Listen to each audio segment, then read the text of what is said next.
Bueno, muy bien. Ahora retomando un poco donde lo dejamos, nos quedaría ver el efecto de la sensibilidad, digamos, cómo entra en juego con la estructura de Salenky.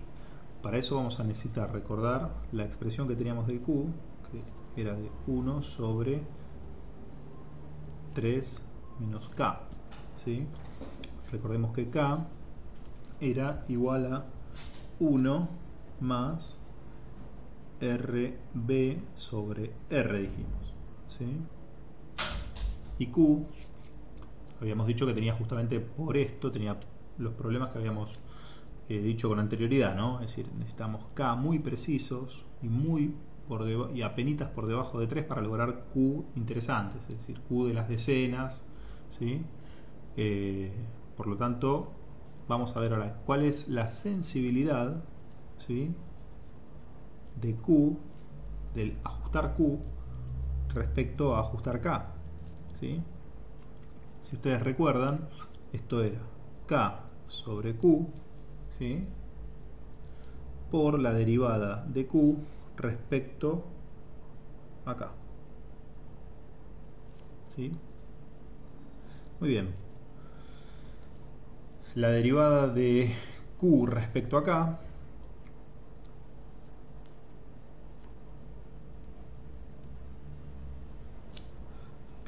la puedo pensar como una función compuesta, ¿no? La puedo pensar como una función compuesta. Nos va a quedar el denominador al cuadrado, ¿sí? Esto lo podemos dejar así, como K sobre Q por ahora. Y acá lo que vamos a tener es el denominador al cuadrado,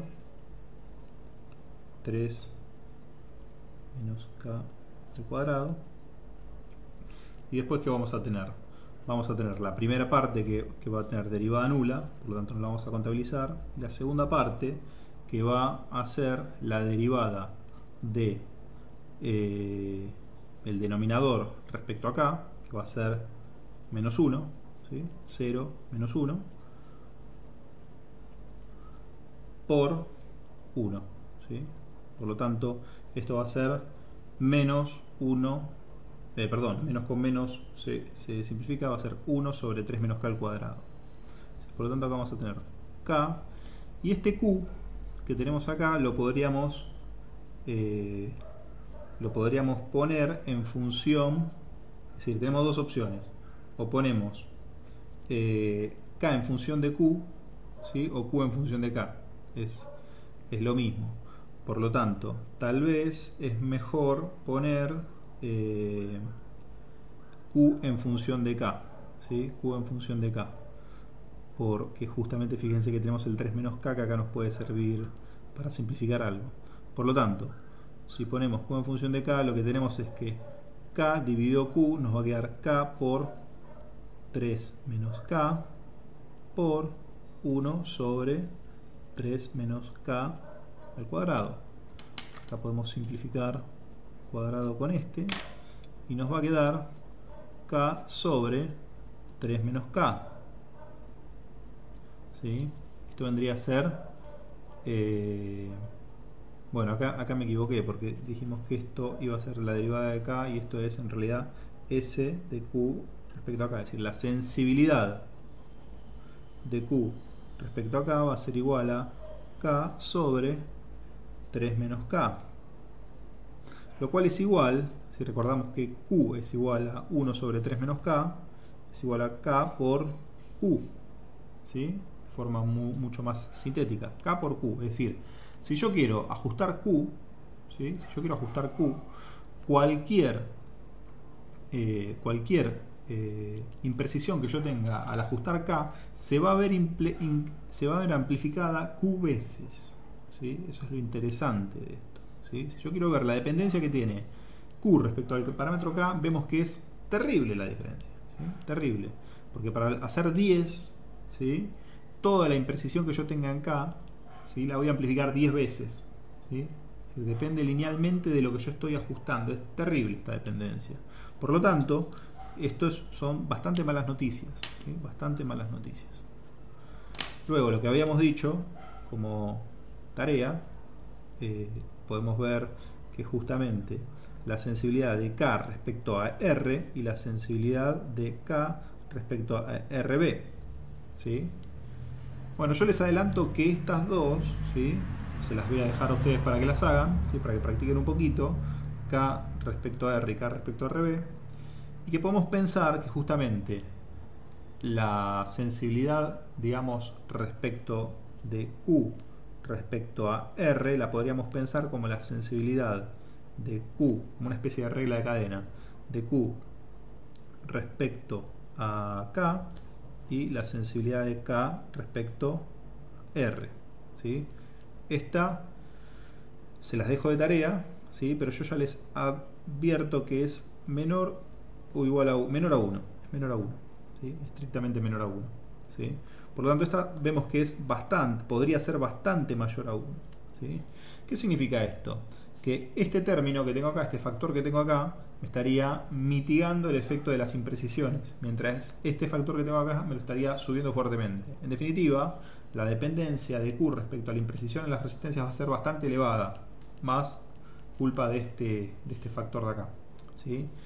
Por lo tanto, les dejo a ustedes como tarea practicar esto, ¿sí?, que hagan estas cuentitas, que son muy sencillas, por cierto, y que valoren esta conclusión que acabamos de sacar, ¿sí? Este análisis que acabamos de hacer, ya adelantamos, si bien es limitado, a nosotros nos sitúa ya en una noción, ¿sí?, respecto de nuestro circuito, qué tan sensible va a ser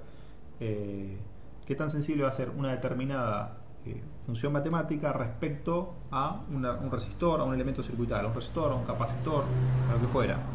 Por lo tanto, si bien no es algo de lo que nos podemos fiar a rajatabla, que lo vamos a verificar seguramente en la práctica, sí es una cuantificación que nos puede dar una idea, antes de hacer, por ejemplo, análisis un poquito más complicados. Bueno, y acá viene un poco, tal vez, algún comentario respecto a esto. ¿Qué otros análisis podemos hacer un poquito más elaborados? Por ejemplo, que sí contemplen las interrelaciones de las variables en juego, por ejemplo, las interrelaciones de los parámetros. Por ejemplo, ¿qué pasaría con R y con C? ¿Sí?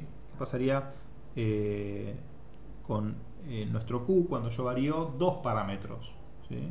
Tal vez lo que podemos ver es que son realmente independientes, es decir, son procesos estadísticamente independientes, es decir, que mover C tal vez no tiene ninguna afectación al Q, pero eso lo podríamos ver de alguna forma un poquito más elaborada. ¿Y eso cómo se hace? Bueno, eso se hace con una simulación que se llama Monte Carlo, ¿sí?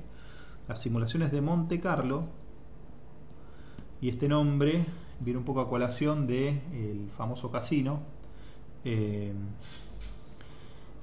justamente ustedes ya saben que toda la teoría estadística viene un poco de la timba, originada en la timba, así que una simulación de Monte Carlo lo que implica es que nosotros le demos aleatoriedad a cosas que son estrictamente constantes, como por ejemplo valores de los resistores, valores de los capacitores, parámetros de los circuitos activos, ¿sí?, de los amplificadores operacionales, sus ganancias, sus anchos de banda, sus resistencias de entrada, todo eso lo podemos modelar estadísticamente, y lo que podríamos hacer, ¿sí?, de alguna forma, es calcular lo que se llaman realizaciones, ¿sí? ¿Qué es una realización estadística? Básicamente es someter una función matemática, como por ejemplo la que veníamos haciendo de T de S, de R, de C, pongo dos parámetros nada más, ¿sí? Pero ahora vamos a decir que tanto R como C ya no son más constantes, sino que ahora son distribuciones estadísticas, ¿sí? ¿Cómo hacemos para decir que es una distribución estadística? Bueno, por ejemplo, decimos que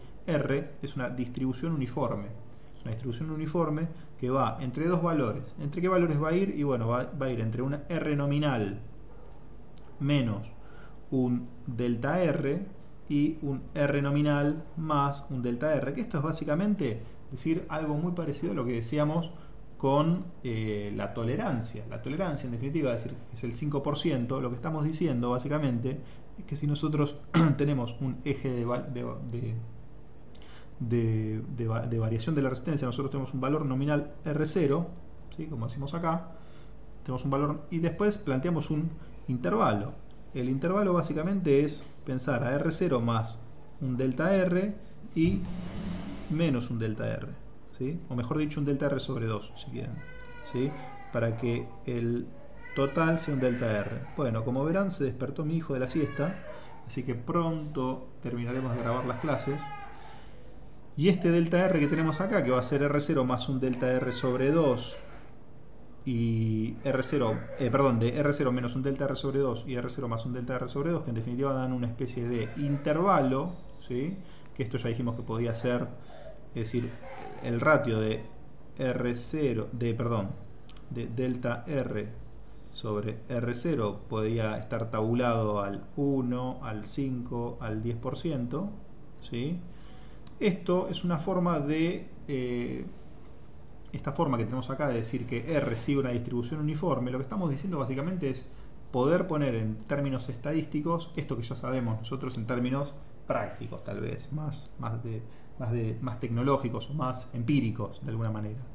También podríamos poner otras distribuciones, por ejemplo una distribución normal, que tal vez a ustedes les sonará mucho de probabilidad estadística, donde podemos decir que la distribución normal va a tener un determinado valor R0 y un sigma que va a tener que ver con la varianza que indique un fabricante respecto a la dispersión que pueda tener los valores de capacidad, ¿sí? Un sigma, y le voy a poner, perdón, R0 en este caso no, esto es una capacidad, C sub 0, y un sigma sub C, que básicamente va a indicar de alguna forma alguna varianza o alguna dispersión del proceso constructivo. Varianza tendría que ser sigma al cuadrado.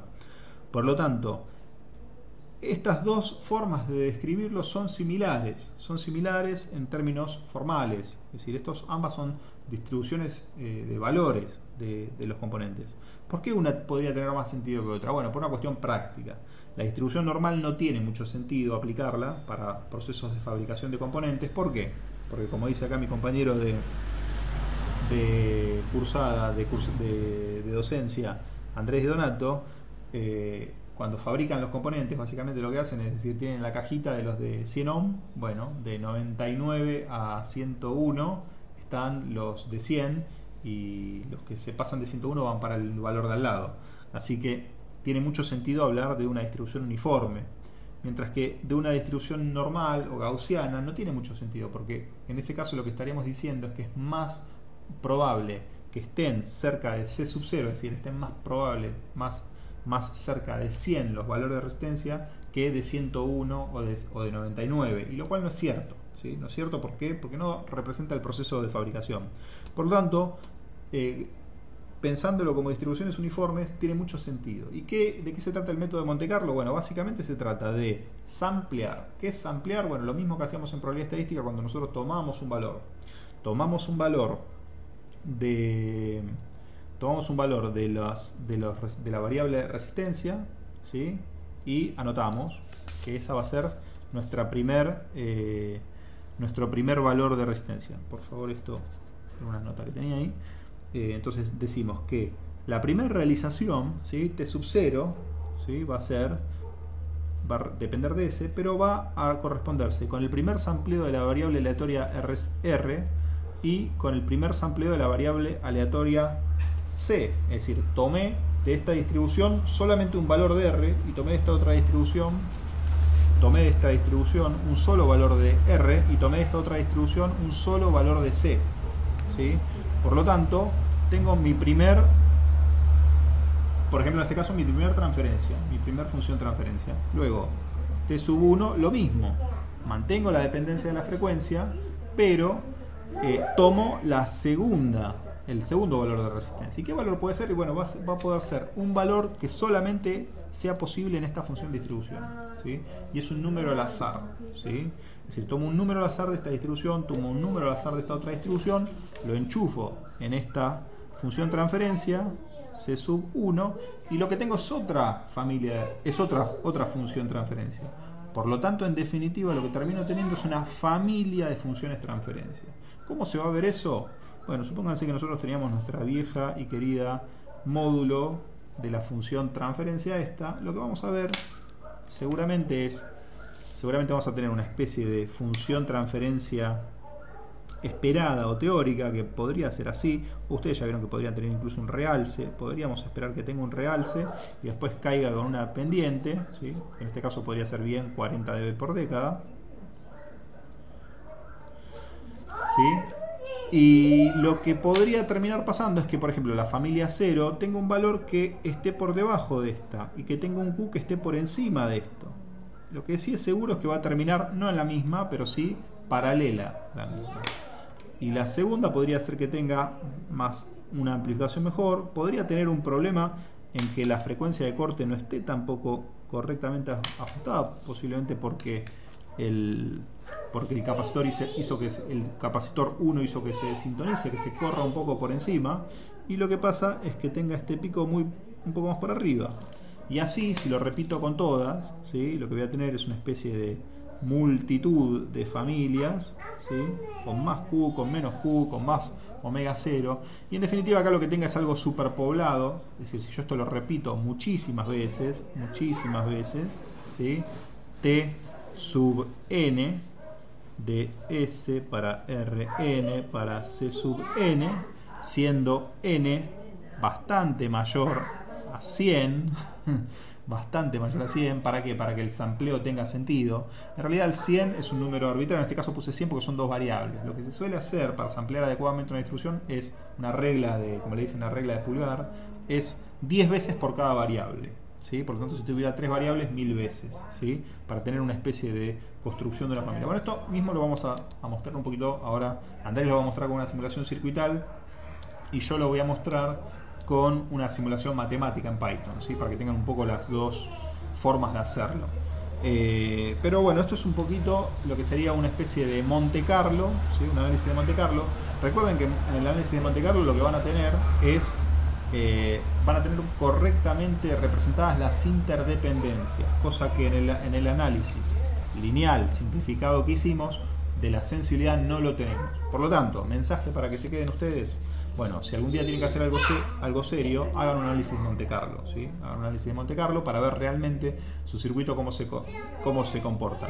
¿Qué esperamos de este tipo de familias? Lo que esperamos es que esté ocupando la menor cantidad de área, es decir, que su dibujo, ¿sí? Cuando hagamos muchas iteraciones, cuando hagamos muchos amplios, es que sea muy angosto. ¿Qué significaría si tuviese una especie de huella, ¿sí? O dibujo muy ancho, ¿sí? O muy borroneado, por decirlo de alguna forma, ¿sí? Lo que significaría es que tendría mucha variabilidad, y eso es algo que no queremos. Nosotros diseñamos para que justamente lo que hacemos sea predecible y repetible. Si no logramos eso, como ingenieros estamos fallando, ¿sí? ¿Por qué? Porque se va a tratar de un proceso de fabricación que no va a ser ni repetible, ¿sí? Y por lo tanto los cálculos que nosotros hagamos no son los que esperamos, ¿sí? Así que nosotros esperamos que tenga una huella lo más angosta posible, lo más fina posible, para que eso quiera decir que sea cual fuera el sampleo aleatorio que hagamos de los parámetros, siempre lleva a la misma curva, ¿sí? Bien, bueno, esto es todo lo que les quería comentar respecto a sensibilidad y a cuestiones de análisis de dispersión y de dependencia de los parámetros, y vamos a seguir con unas simulaciones. Bueno, hasta luego, chicos.